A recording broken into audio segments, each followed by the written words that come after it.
it had gotten so bad, where I was gonna take my own life, and so I was sitting there, about to make a very, very bad decision, and I ended up calling my brother and just bawling my eyes out. You're listening to the Make Mental podcast. You know, one thing I've learned while running Make Mental is that the conversations are the easy part. It's creating content and getting it out there that takes the most time and energy. That's why I started working with C3 Socials, and honestly, they have been a lifesaver. They've been running my Instagram, TikTok, and YouTube for the past few months, and in just the last 90 days, over 350,000 people have visited my Instagram alone. But the numbers aren't even the best part. It is the time and energy that I've gotten back. Chandler, the owner, is super personable and always available. Seriously, it's crazy how hands-on she is. So if you're trying to grow your brand or just free up some headspace while getting results, check out C3 Socials. Tell them Make Mental sent you because they've helped me tremendously, and I cannot recommend them enough. Hello again, beautiful people. Today's guest is someone who's used the gridiron as a platform to talk about something far bigger than touchdowns and tackles. The hidden game many of us fight every single day: mental health. Shane Porter is a Division I football player who has navigated the pressures of elite athletics. He's transferred schools, and he's built a massive social media audience, all while leveraging his platform to open up about his own mental health journey. Whether he's making plays on the field or sharing honesty off of it, Shane represents a new wave of athletes who are willing to speak about what it really feels like to struggle and to keep going. Today, we are going to get vulnerable, we're going to talk about resilience, and we're going to talk about the power of sharing your story. So Shane, thank you so much for joining us today on the Make Mental podcast. We're excited to have you here. Yeah, thank you for having me on. Before we jump into football, as a kid, what was it like before the labels of D1 athlete came into your life? I think I was just a normal kid. I was always around sports. My parents were athletes, and so I was playing whatever sport I could do, whatever they could put me in, and I was always running around outside. Just loved being outside and loved staying active, and so I think that's kind of where my early love of sports came in. Yeah, I'm trying to think. A lot of times sports when you're that young are fun and pressureless. When did that shift happen for you when you said, okay, football is something that I really think I want to do long term, and maybe started to feel a little bit of that pressure? How young were you? I think when I got to high school is really when that internal pressure of that I put on myself and kind of just I felt like I was no longer playing for fun, and I wanted to kind of just show other people that I was good enough at whatever sport I was doing, and I wanted to impress others than rather focus on the game and just having fun on it. Yeah, where does that come from? Why in high school did you feel the need to just all of a sudden? I'm not going to say it was never fun, because obviously it was fun enough to continue, but why this need to basically sell yourself and say, yeah, I'm good enough to play, and you're going to notice it? I think there was just an internal battle where I just kind of always felt like I was never enough, and so I felt like if people thought I was good at a sport, whether it was football, basketball, whatever I was doing in high school, and then I would get the external praise, and then that was what I used to fill up my cup. So there was a lot of ups and downs. If I didn't play good, then I wouldn't get praise, and I would feel terrible. And if I played good, people would always tell me how good I was. And so there was a lot of just wanting to hear from other people that I was doing good. Hey there, if you're still listening, I just want to pause for a second and say thank you. It means a lot to me that you're here, that you're giving your time to something that we're building together. If you haven't yet, I kindly ask you to subscribe to the podcast, turn on your notifications, and leave us a 5-star review. Every time you do, it helps us bring more amazing guests to these conversations, people who are here to share real insights, real stories, and ideas that can actually make a difference in our community. So thank you again for listening and sharing this space with me. Yeah, let's keep going. Yeah, and I think a lot of athletes feel that So I appreciate you sharing that. I know I certainly have felt that. I felt at times, even when I was winning, right? Even when the team was winning, even maybe when I broke a record, it was just like, okay, what's the next milestone I can hit? There was never stop to celebrate or remember like, wow, I just did something pretty amazing. And then the opposite, like you mentioned, we tend to spend more time in the negative parts of our game. It's just easier. It's who we are as humans to focus on negativity. How often did you notice yourself dwelling in those negative moments? And then I guess we'll jump to now. How have you learned to pull yourself out of them and not just get stuck there? I think, um, really, I was always focusing on the negative. I could play a great game, and if I threw if I threw a bunch of touchdowns and then threw one interception, the one interception would just eat me up. Or same for basketball. I could score 20 points, but then I had a few turnovers. In the back of my mind, I was always facing the negative and just never truly looking at the positive outcome of things. And I think now I've learned to just enjoy those moments, enjoy the highs and just have the people around you and that can help you kind of just focus on the good. And I think once you realize and learn how to do that, life just becomes a lot easier. Yeah, you mentioned a little bit their community. That's something we're huge here on in our community, for lack of better words.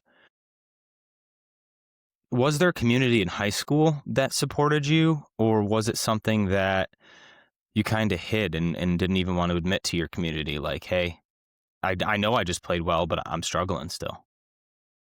It was definitely something I hid just because I didn't really know how bad my mental health was at the time. It was something that I was just like, oh, I'm frustrated with how I'm playing, frustrated with what's going on. But it's like I figured, oh, I'm a man. I'm gonna get through it. I don't need to open up.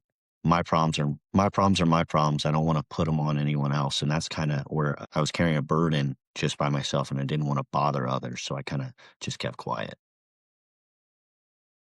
Yeah. Can you take us back to a moment that you might have felt this way in your head after a game? Like, just walk us through what it feels like to perform well or poorly and just keep it all inside. Because I know we each experience that uniquely, but I think people need to hear from your perspective what that feels like. I think one of the biggest moments was in high school. I played quarterback and was so and so called the star of the team. Everyone expected me to play good, and we weren't having a good season. We were losing a lot of games. And so I felt all the pressure was on me. And so every time we lost a game, I felt like the reason we lost was myself. Obviously, it's a team game, and obviously, I could have played better in certain games. There was just a lot of weight that I put on my shoulders to just play well and make the team win. And if things didn't go our way, I just always told myself it was my fault. It was my fault. And I think that's a bad mindset to get in. That can lead to a spiraling effect. When you're in the spotlight, whether it's sports, whether it's fine arts, whether you're the valedictorian, when you're at the top of what you do, people notice, right? And those little slip up moments, they may not notice, but you certainly feel and think they notice. Again, I'll speak from my position here, and then I invite you to share yours. When I would do something, I played soccer. Most of our community knows that, but just context for you and those who didn't. I played soccer, was pretty good. Growing up, captained every team I played on. So yes, similar to you, I was an integral part of every team I was on, which was awesome, but it had so much pressure that nobody fully understood unless you were there. We would win games and you'd walk around school and you'd get praised for it, and then you'd lose games and then it felt like people would try and coddle you, for lack of better words. It'd be like, oh, you played so well, you gave it your best, and you just didn't want to hear it, but you had to say thank you and smile anyway, and they had no idea what was going on in your head, right? In my instance, I'm a defender. I missed 3 or 4 tackles, gave up 2 goals, and we lost by 1. So it's one of those things where it's like, could I have stopped it 9 out of 10 times instead of 8? Yes. Did I know? And how do you handle that as a young kid, right? It's always, like you said, you're going through so much. It's always, it's my fault. I suck. I. When you lose, when you win, it's, oh, we played well. We played well. I passed to this maybe once or twice. I always just used to celebrate internally for a few seconds and then I guess feel my misery internally, but for longer than a few seconds. It wasn't until college that I really started outwardly celebrating. I think I would in high school. I'm not going to lie and say that I wouldn't anytime, but it was one of those things where it was a few moments and then it would pass. And then that's what it was. Do you think it's important to how do I want to say this? How long do you think you should reward yourself or celebrate? And then how long do you think it's okay to kind of sit in that moment? Because if we don't recognize our shortcomings, you're never going to get better. So I'm not going to say we have to ignore them, but there's this fine balance of woe is me and dwelling in it versus, okay, let's use this as constructive criticism and push forward. Yeah, it is a fine line of celebrating too much and getting down on yourself. But I think celebrating with your teammates is always good, or celebrating with the people around you for a short term. And just really, sports are hard. So you want to, success is hard in life. So you want to pat yourself on the back or pat your teammates when things go good. And then when things go bad, you can be frustrated about it and you want to learn from them. So you can take a minute. It could be the next play, but when the next play goes on or whatever it is, you just forget about it, you learn from it, and you move on. And I think one of the things that really helped me to kind of be able to move past things is like I learned, and it's like I was talking to myself so negatively, and I would never talk to a teammate negatively. So if a teammate messed up, it was always, "Hey, you're good. You got this. Move on." But if I did it myself, it was a completely opposite reaction. It was, "You suck. You're not good enough. This is terrible. You're terrible." Like it was so negative. So I tried to kind of rewire my brain to talk to myself as if I was talking to a teammate and try to encourage myself and move on that way. Yeah, along those lines, what was the hardest thing to admit to yourself so that you could move on? Just kind of learning to remain confident. It was all right, you made a bad play, but you're good enough. You've made that play a million times. You can do this. Now go get the next one. I think it's a fine line of not losing confidence in your ability and sometimes being falsely confident, but just say, hey, I messed up, but I know for a fact I can do this. So I'm going to go out there and do it again. I really appreciate that viewpoint of whether it's in life and sport, just really, really know that when you put in the work, it might not be all the time, but enough times your outcome will be positive. And it's really not letting those negative ones, it's not letting the fear of failure, I guess we say often, stop you from stepping back out onto the court, from stepping back up to the computer to take your test, from whatever it is that you do. When it comes to mental health, oftentimes we don't have those mental reps, most of us. And if you're like myself, and again, I'll do a lot of assuming this episode, correct me if I'm wrong. If I'm like myself and you, we're in the middle of those reps right now. We are probably further along than some, maybe most, we could argue, but we are way far behind the mental health professionals and where I aspire to be. How do you practice your mental reps, and how, again, do you keep pushing forward knowing that you haven't been attuned to mental health for as long as you've been playing football, so it might be a little scarier to keep going? Yeah, I think it's something I still struggle with day to day. And it's just it's kind of taken what I've learned from sports and just kind of applying it to my day to day life, and just instilling a kind of like a confidence in me as a person and don't negatively talk that it's like, "Oh, you're so dumb and you don't know what you're doing. You don't have things figured out." And just learning it's not okay that I'm fine that I don't have everything figured out. But you know what? I'm learning as I go and I'm figuring things out. And just knowing that I've been through so much stuff in my past where I've had a lot of ups and downs, and knowing that I'm mentally tough enough to get through the hard times and just keep finding ways to stay happy and kind of thrive and have good times. Yeah, what for you are some of those soft skills that you carry over from your sport to your mental health game? I think positive self talk is kind of the biggest one. And I think I am someone who is very in his own head all the time. So I think just kind of learn how to quiet my mind. It's still something I'm not great at. I think a lot of people who struggle with mental health, they get in their own heads. You lay down at night and your mind is going a million different places. But learning to just kind of quiet your head, and just give yourself positive talk. And I've kind of learned that through sports, and now I'm trying to carry that over to my day to day life. Yeah, I appreciate that point, especially from you, Shane, because male athletes specifically, whether we admit it or not, we tend to think positive self-talk sounds foo-foo and like a fairy tale and just kind of like a load of BS, excuse me. But for lack of better terms, we often think that, right? So the fact that arguably someone who plays one of the most aggressive sports that we have can say, yeah, sometimes it literally is, Shane, stop. You're fine. Move forward. You've done this a million times. You'll do it again. That helps, right? When we say positive self-talk, we don't mean today I'm going to go out and hug 300 people and like, no. Okay, if that's your goal, fantastic. Ask for permission before you give hugs so you don't get punched in the face. Positive self-talk can be as simple as, okay, I was 1 yard over on that throw. Okay, I was half a second slower than I wanted to be. How am I going to get better? I've done better. And if I haven't done better, I aspire to be better. One thing I like to do, Shane, is turn things into visuals in the mental health world because the unseen is very scary. So when you were saying, when we were talking about how you can positive self-talk, training your mind to recognize that it's, again, I'll do air quotes for those just listening, injured is like reminding your body that, hey, I just sprained my ankle. I can't go 110 miles an hour. When you're laying in bed at night and you have 100 million thoughts going every which way, that could be the equivalent of a sprained ankle, a torn ACL, a bruised elbow. Again, every single thought you have holds its own amount of weight. The challenge becomes deciphering when the mental aspect is what we'd call an injury or what we'd call soreness, right? We all know what the difference between soreness and injuries are in physical pain.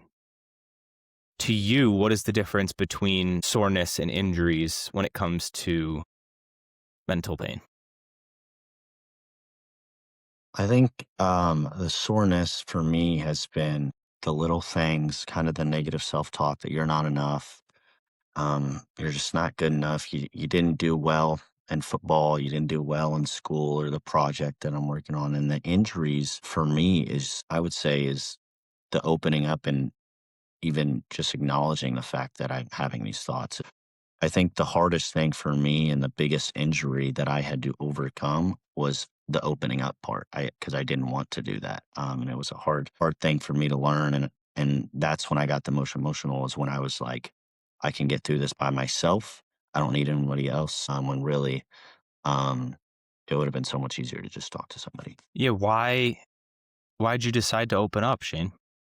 For me, my story, it had gotten so bad where I was gonna take my own life, and so I was sitting there, um, about to make a very, very bad decision, and I ended up calling my brother and just bawling my eyes out when I was on the phone with him because it had gotten so bad where I hadn't talked to anybody. It was at the point of life or death. But now I think I've learned to open up no matter if it's a small or big topic, and it's helped me a lot. Yeah, wow. Thank you for opening up a little bit more there for us and sharing what has to be one of the hardest parts of your story. If we could spend a little more time there, though, I'd appreciate it. So maybe our listeners who are feeling something similar to you or can relate. What I can't imagine the hardest decision would be to call someone for help, right? Especially at that moment. If we take ourselves back to that moment, what was your brother's reaction? Because, and then we'll get into to your feelings, but that could not have been an easy phone call to receive on his end, I'd assume. Yeah, definitely not. Luckily, I have a very great brother. So he was within 30 minutes of me. So he obviously dropped everything, and came and picked me up, him and my sister-in-law together, his wife. And so they had dropped everything and came to my location because I sent him my location and I just said, I need your help. And so it was reassuring because he was like, of course, I'm on the way right now. No second thought about it. But it was great knowing that what I was going through mattered to him and that he was gonna be there, as fast as he could. Yeah, and then I guess moments before the call, why did you actually end up calling him? Is I guess what I'm trying to figure out. Why did you say, "Hey, my brother, I hope my brother shows up." I think for me, it was the life or death, and I think at the time, I wanted to end things, but I didn't wanna put my family through that pain. So, selfishly, I was still wanting to, end my life, but I didn't wanna put my family through that pain, so that's kinda why I called him. I said, "Hey, like, I need your help. If you're not here, things are gonna get real bad." And so, I was staring at the, barrel of a gun, basically, and so it truly became a life or death thing, and luckily, he was close. Yeah, Shane, I don't think you understand how appreciative we are that you're able to kind of put this into words for us because for people that have been there, I know they'll feel the weight of that call. And if you are struggling with reliving and feeling the weight of that call, please reach out to someone. Please reach out. So many helplines available. I'll put them in the link below. I'm not going to dismiss that fact that it might bring up some emotions for people. Again, we really appreciate your story there, and we're thankful you're here. So I want to kind of move towards what the next steps were in that process. When your brother shows up with his fiance and does the immediate control, I guess we could call it the immediate relief. I'm here for you. I love you. We got this. We'll figure this out. What for you did the next steps look like? It was a lot of self-work, and, the biggest fact was now that I wasn't alone, so other people knew I was struggling, which I'd hidden for years and years. I went to therapy for for months, and it didn't do anything to me because I had still not gotten to the point where I was okay talking with somebody. So, I was going to therapy, not saying a word, and it really wasn't doing much for me because I was still facing still in denial that and telling myself, "I'm okay. There's nothing wrong with me. I can get through this myself." And so it was months and months before I had to look myself in the mirror and kind of just realize that it's okay to not be okay. And honestly, it's more manly to be able to open up and talk about it. I think that's what I was hiding behind was the fact is I'm a man. I'm a D1 football player. I got all these things going for me. I can't let people know I'm not doing well. And so I think once I got over the fact and really looked myself in the mirror, things started to get a lot easier. But it was definitely still a long process. Yeah, and I think a lot of times we're afraid to admit to ourselves that we're not okay. Like you said, because of the pain it might cause those closest to us. And as selfish as this may sound, you have to kind of put that aside and take care of yourself to then be able to take care of those around you. It's actually, again, in my opinion, more of a disservice to yourself and to them to hide the true you. Right. And the real you is scary sometimes. The honest you is not always pretty for anybody. If you go on social media, you might get it twisted and think that someone's life is perfect. No, they have their own set of stresses, problems. Mental health does not discriminate. But the biggest thing is looking in that mirror, like you said, Shane, and removing the mask for yourself. What was that moment like for you when you finally just woke up, said, enough is enough. This needs to be taken care of? I think it was very tough, but it also was a giant weight off my shoulder. Even though I opened up to my family and they knew what I was going through, I still hadn't really opened up to myself and acknowledged it. I knew it was there, but I didn't wanna almost admit it. It was just kinda pushing it to the side. It's like, I know I'm kinda struggling, but sooner or later things will get right. I don't have to really work on my mental health. I'm gonna figure it out. It's just one of those things. It'll pass by. But then it was a giant weight off my shoulder and kind of a freeing feeling that I hadn't felt in years. So that was just a big relief. I often refer to mental health as the fitness of sports, right? Nobody wants to do it unless you're a track athlete. And even then, I mean, if you want to get up and run every day, please come on the show and tell me how and why, because I'll take your advice. But nobody wants to get up every day and admit to themselves that they need to take care of their mental health. It's just the way it is. It usually comes back mid-season, again, air quotes for those listening. Your mental health usually figures itself out. But every once in a while, when you're running, you stop, you get a cramp, you throw up, it goes poorly, you're embarrassed. That happens in mental health as well. It's, can you continue to push forward, to get unstuck, to jump into the scary unknown and really take that leap of faith? I think for me, it was interesting because in my timeline with mental health, it was in college when I really started to take it serious. I would say around the beginning of the pandemic shutdown, where I was forced to spend time with myself. I think I could easily distract myself with sports, with school, with hanging out, with what comes with the college life when you get to college. But once everything was stripped back and it was me with a few friends, and it was just like, holy crap, you need to slow down. You're moving too fast. Take care of yourself. My soccer team was really receptive and took what I was telling them well. So was my family when I decided to tell them. I know a lot of times football can be a different story because of the way it's portrayed. I want to give you the floor to talk about what mental health in football looks like. Does the common folk have it right? Is it something that's not talked about a lot, or is it something that your team took in a good way when you brought it up to them? I think it's a little bit of both. It's definitely not talked about a lot, because it is a manly sport, and everyone's tough and one stack. You gotta have a kind of big guy mentality.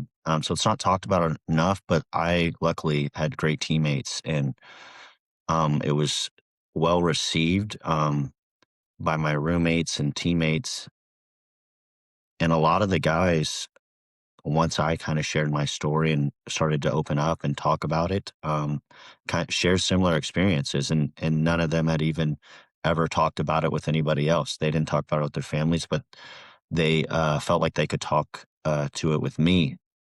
Then that helped me as well, because then I had someone else to relate to, and I didn't feel like I was alone. And I think this is what this podcast does great, and I think more and more stories are coming out, and then more and more people in the locker room feel like they can talk about what they're going through. And I think it's been great. And I had a great support system around me in the locker room. And so it was very beneficial. Yeah, and I think it is a big worry that being vulnerable is seen as weakness. Athletes could think they'll lose playing time, lose their spot, get worse at their sport. Unfortunately, we live in a world where that does happen, and where if you do speak up, sometimes you get ostracized, right? I'm not going to sit here and pretend like it doesn't happen. But if you have the right support system around you, if you go to, like you said, the mental health counselors, the therapists, your athletic trainer is even a good place to start. They might not be mentally certified to help you, but I know they have friends or know the connection at your school that will. If you have or build that team around you, you will continue to grow as a person and as a player. And I don't think you should sacrifice either. I want to talk about therapy for a little bit, because this is something that I struggle with as well. Some days I'm a therapy rock star. Other days I just sit there like a bump on a log and what the hell am I doing here? There's nothing to talk about. I'm fine, which is totally a lie when I sit there and say that. Has therapy ever worked for you? Or like you said, is it something that just kind of happened and wasn't for you? I think I got a little better as time went on. At first, it was definitely not for me. I think I opened up a little bit more, but still not at all. So I think I would probably be in the minority of that therapy was really not for me. I think what I've learned is conversations like this. I'm a very casual person. So I think having one on one conversations, or like even in a like with my friends, someone I am kind of close to that I can just casually talk about things, has been very beneficial. And that it was very hard for me to do at the start, but now I've learned to do it. And I think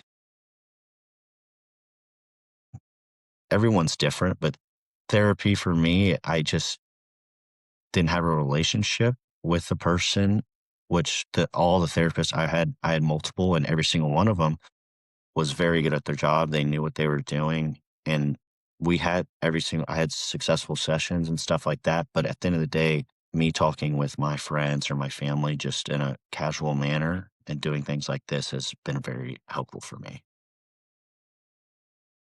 Yeah, therapy is awkward, man. There's no shame in that. Therapy is very uncomfortable for most of us at first. I think I have to talk about my first experience, and that the therapist asked me, "Why'd you come to visit me today?" And I just sat there for what felt like half the session, not saying a word, trying to hold back tears. Honestly, didn't know why I was there. I just knew I needed to be there and ask for help.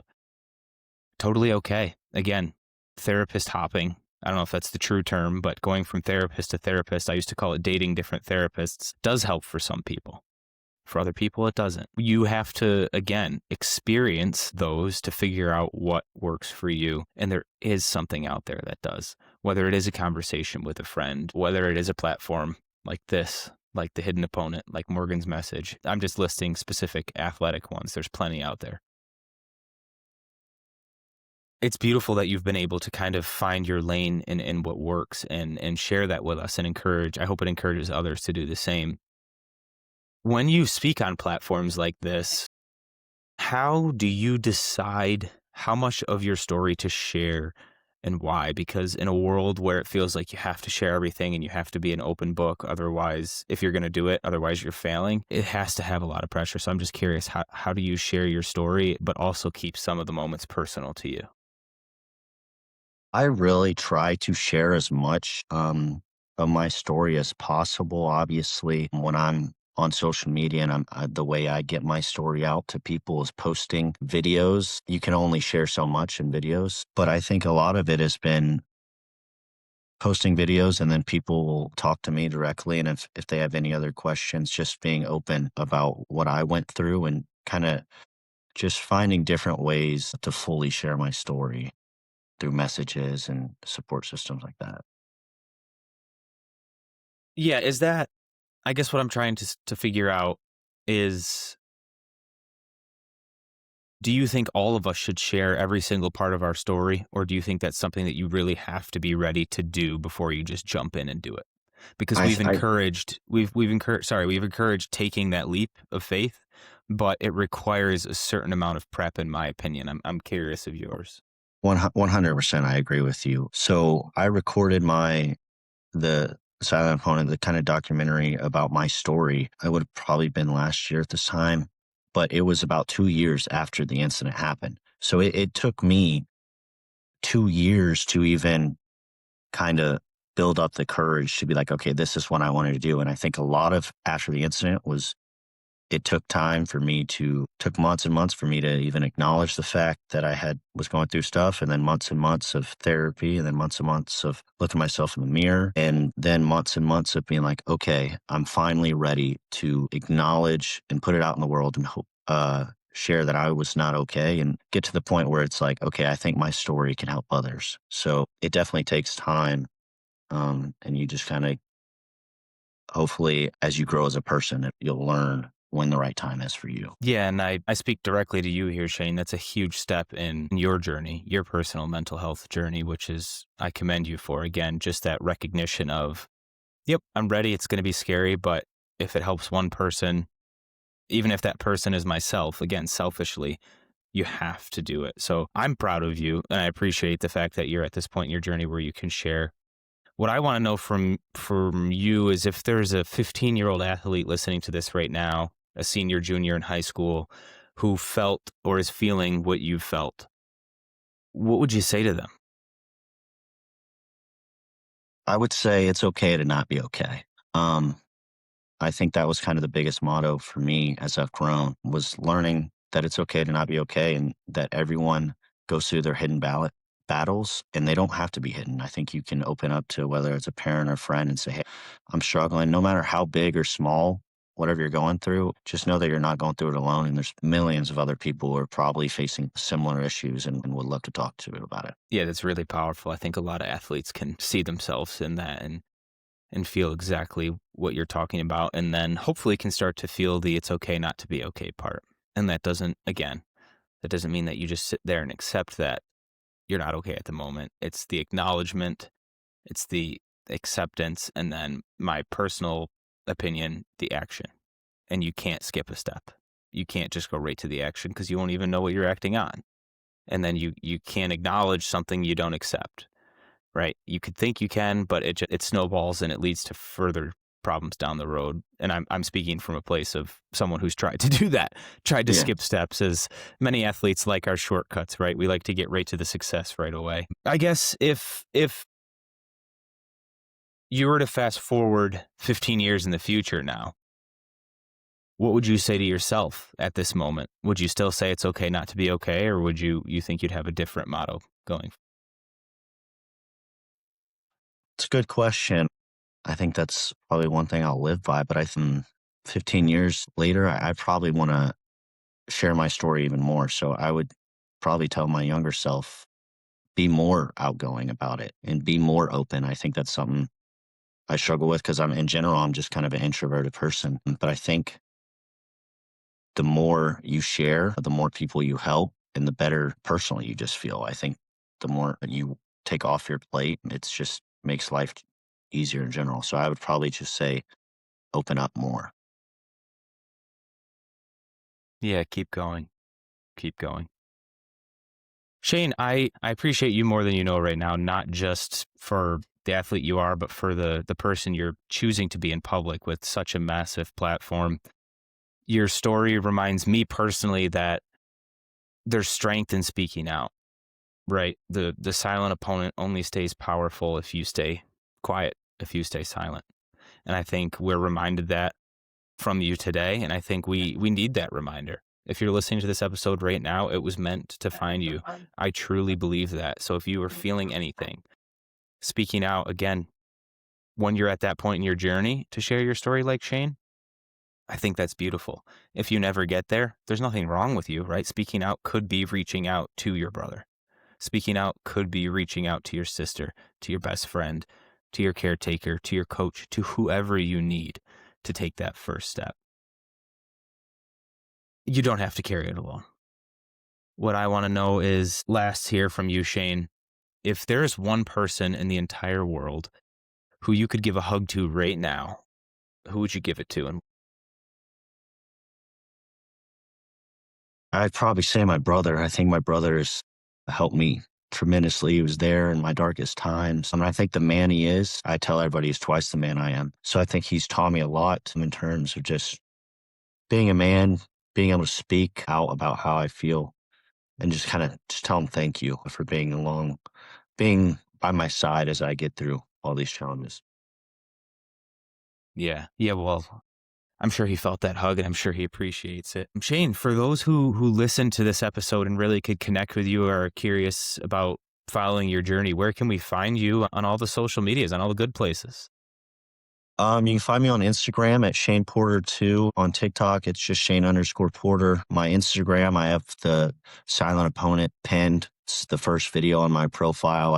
If you haven't watched it, I'd love for y'all to go watch it or share it to anybody you think might need it. But yeah, just really, you can find me on any socials, and I'd love to hear from y'all and love for y'all to share that video for anybody who might need it. Yeah, well, thank you again, Shane, for spending the last hour or so with us, really getting vulnerable and not staying quiet. Again, I think that's so important. Even one conversation can save a life. So if you've been impacted by what Shane has said today positively, like he said, share this with a friend, share his social media with a friend, reach out to myself, reach out to him. We are here to help you find the help you need. And that's totally okay. So thanks again, Shane, for joining us. Remember, guys, you're beautiful and you're worth it. Go Global is a free-flowing technology company that handcrafts, embellishes, and manufactures garments and accessories.